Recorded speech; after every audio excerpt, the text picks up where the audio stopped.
ठीक है, तो इसमें भी कुछ प्रॉपर्टीज है, लिख लो। मल्टीप्लिकेशन समझ में आया कैसे हो रहा है? अब कुछ प्रॉपर्टीज लिख लो मल्टीप्लिकेशन की।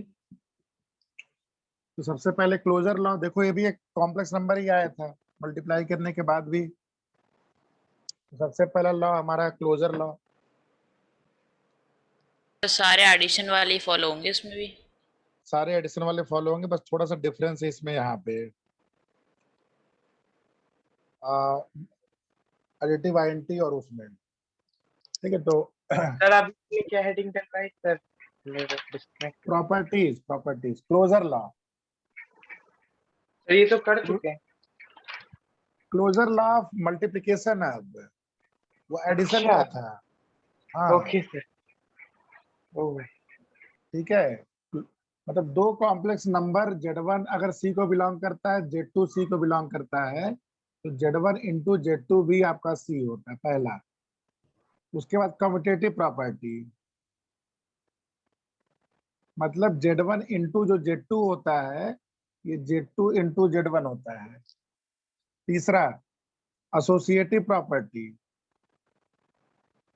Z1 into Z2 dot Z3 is equal to Z1 dot Z2 dot Z3, bracket आगे पीछे किया गया है। एग्जिस्टेंस ऑफ, क्या बोला जाएगा यहाँ पे? एग्जिस्टेंस ऑफ, तो मल्टीप्लिकेटिव आइडेंटिटी। हाँ मल्टीप्लिकेटिव आइडेंटिटी। मल्टीप्लिकेटिव आइडेंटिटी मतलब किसी कॉम्प्लेक्स नंबर में किस कॉम्प्लेक्स नंबर से मल्टीप्लाई किया जाए कि वो अपनी आइडेंटिटी मेंटेन रखे। तो जिस नंबर से मल्टीप्लाई करोगे तो यहाँ पे क्या होता है? 1। क्या होता है? 1। मतलब 1 क्या कहलाता है आपका? Multiplicative identity.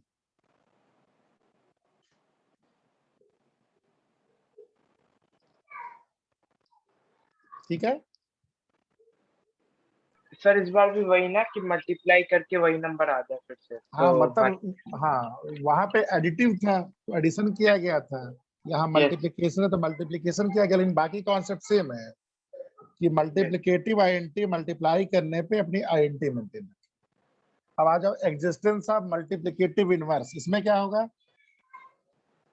एग्जिस्टेंस ऑफ, हाँ, मल्टीप्लिकेटिव इनवर्स मतलब क्या है? किसी कॉम्प्लेक्स नंबर में किस कॉम्प्लेक्स नंबर, जिसको जेड डैश में बोल दे रहा हूं, किस कॉम्प्लेक्स नंबर से मल्टीप्लाई किया जाए तो यहाँ पे क्या आना चाहिए राइट साइड में?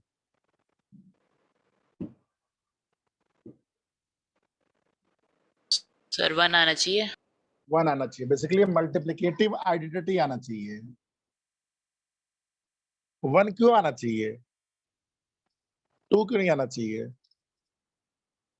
क्योंकि डेफिनेशन वाइज यहाँ पे मल्टीप्लिकेटिव आइडेंटिटी आनी चाहिए, और मल्टीप्लिकेटिव आइडेंटिटी क्या होती है?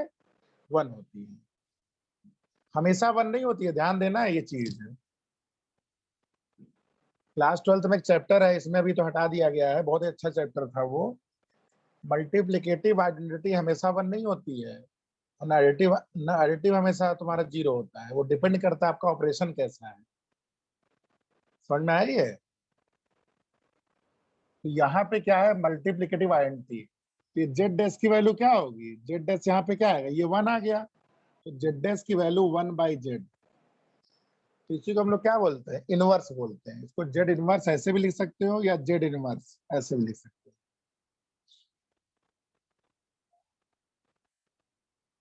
अब इसकी वैल्यू क्या होती है, ध्यान से देखना, इसको निकालते कैसे हैं। इनवर्स निकालने का थोड़ा सा अलग, जैसे मान लो आपका complex number a plus IB है। अब आपसे बोला गया कि इसका इनवर्स निकालिए, इसका इनवर्स क्या होगा? जेड इनवर्स क्या होगा? 1/a प्लस IB हो जाएगा।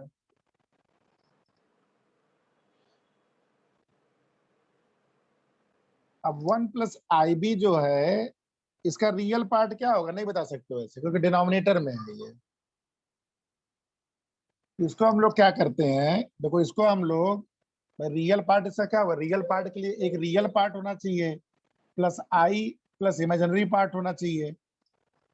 इसको तुम्हें क्या करना पड़ता है, जैसे याद है हम लोग मल्टीप्लाई कर देंगे। जैसे हम लोग रैशनलाइज करते थे, याद है ना, रैशनलाइज जैसे करते थे हम लोग, जैसे 1/2 माइनस √3 था, तो क्या करते थे हम लोग, 2 प्लस √3 से ऊपर नीचे मल्टीप्लाई करते थे। तो ऐसे सेम मैनर में यहाँ पे हम लोग a माइनस आई बी, इससे हम लोग क्या करते हैं, मल्टीप्लाई और डिवाइड करते हैं। ठीक है, समझ में आया? रैशनलाइज कर रहे हैं। हाँ हाँ, रैशनलाइज इसको रैशनलाइज नहीं बोलते हैं, इसको बोलते हैं कॉन्जुगेट। अभी आगे आएगा डिटेल में, और इसको हम लोग बोलते हैं कॉन्जुगेट। अभी रैशनलाइज के रेफरेंस से समझ लो ये। कर क्यों रहे हैं देखो, वैसे? जैसे ये जो एक कॉम्प्लेक्स नंबर आ रहा है ना, इसका रियल पार्ट क्या है, जैसे मैंने पूछा कि जैसे एग्जांपल ले लो 3 + 4i, इसका रियल पार्ट क्या है? सर 3। सर रियल नंबर 3 है ना इसमें। रियल पार्ट मतलब a + ib फॉर्म में रियल पार्ट कौन सा है? Sir 3 + 4i। पहले हाँ बताओ, इसमें रियल पार्ट कौन सा है?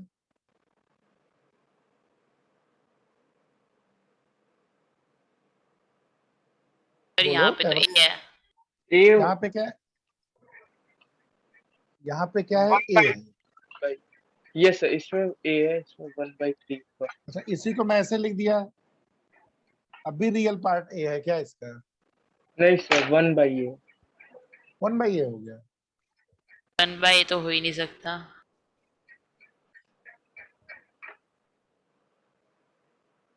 तो सर ए ही होगा।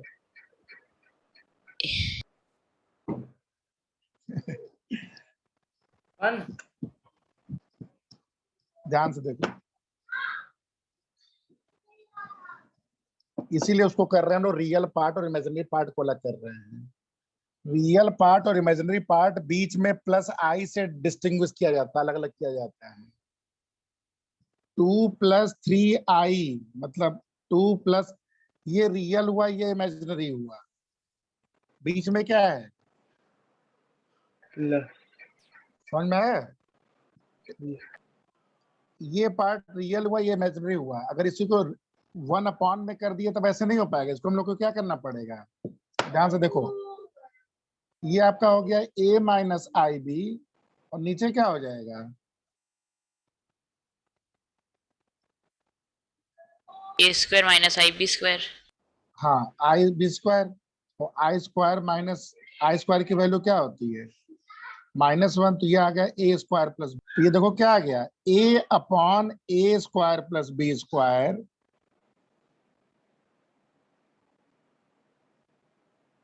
-i × b/a² + b²। तो ये आपका हो गया उसका रियल पार्ट, ये हो गया आपका उसका इमेजिनरी पार्ट, क्योंकि ये a + ib। समझ में आया कि नहीं आया?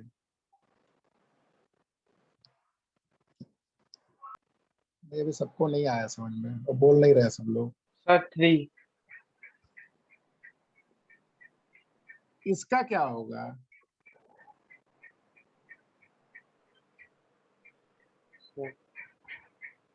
इसका भी 3। नहीं सर, एक सेकंड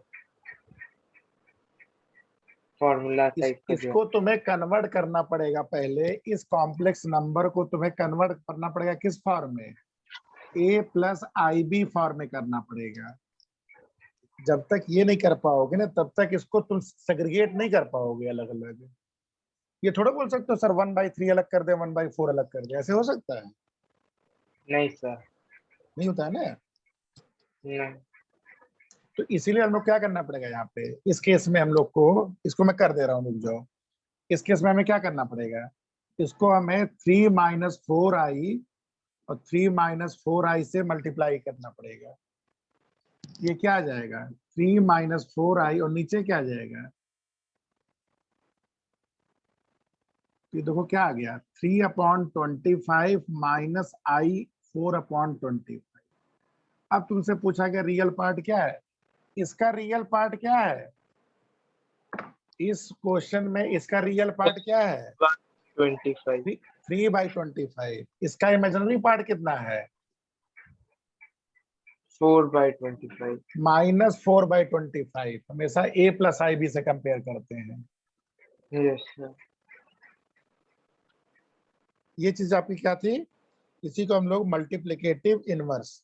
तो किसी का मल्टीप्लिकेटिव इनवर्स तो सिंपली रिवर्स हो जाता है। अगर तुमसे पूछ लिया गया कि उसका रियल पार्ट बताओ, तब आपको मेहनत करनी पड़ेगी पूरी। ठीक है, ये हो गया।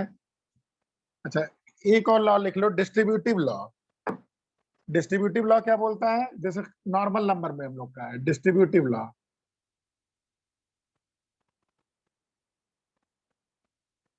Z1 Z2 plus Z3। Distributive law मतलब क्या होता है? Z1 के साथ मल्टीप्लाई किया गया है Z2 प्लस Z3 को। इसको हम लोग क्या बोलते हैं? Multiplication over addition. इसको ऐसे ब्रैकेट में लिख लो, मल्टीप्लिकेशन ओवर एडिशन। इसको बताए होंगे तुम लोग को सेट थियरी में, जहां तक मुझे याद आ रहा है। तो ये क्या हो जाता है? Z1 dot Z2 plus Z1 dot Z3। क्या डिस्ट्रीब्यूट हुआ है यहाँ पे? मल्टीप्लिकेशन। मल्टीप्लिकेशन यहाँ पे डिस्ट्रीब्यूट कर दिया गया है। किसके ऊपर? Over addition. एडिशन। इसका रिवर्स नहीं ट्रू होता है। लेकिन तुम बोलो सर एडिशन को क्या मैं मतलब क्या मैं ऐसे भी कर सकता हूँ क्या? क्या ऐसे भी होता है? Z1 प्लस Z2 डॉट, क्या यही चीज होती है? ये चीज अलाउ नहीं होती है। लेकिन सेट थियरी में याद होगा, यूनियन और इंटरसेक्शन में अलाउ होता था। Union over intersection distributive sir. होता है, और तुम्हारा इंटरसेक्शन ओवर यूनियन भी डिस्ट्रीब्यूटिव होता है। यहाँ पे multiplication over addition is distributive, but addition over multiplication is not distributive. इसी लॉ को हम लोग क्या बोलते हैं? इसी को हम लोग बोलते हैं distributive law.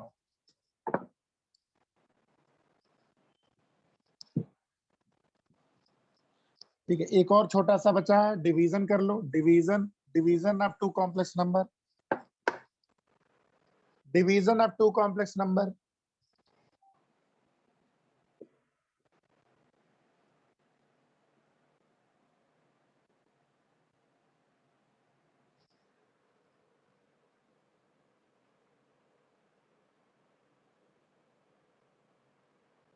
Division of two complex number का मतलब क्या हुआ?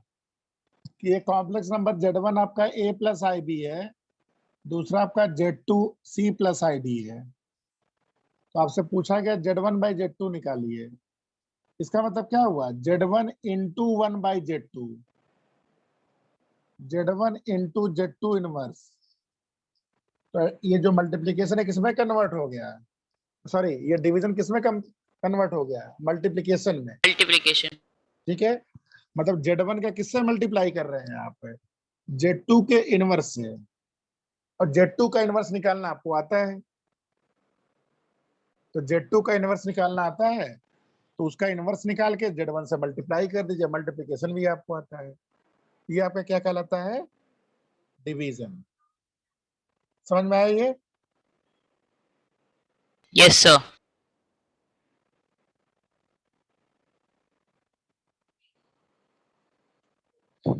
ठीक है, तो आज इतना ही रहने देते हैं। अभी कुछ चीजें और बची हैं इसमें, वो नेक्स्ट क्लास में करते हैं। थियरी का पार्ट है भी और। ठीक है, तब हम लोग एक्सरसाइज पे चलते हैं।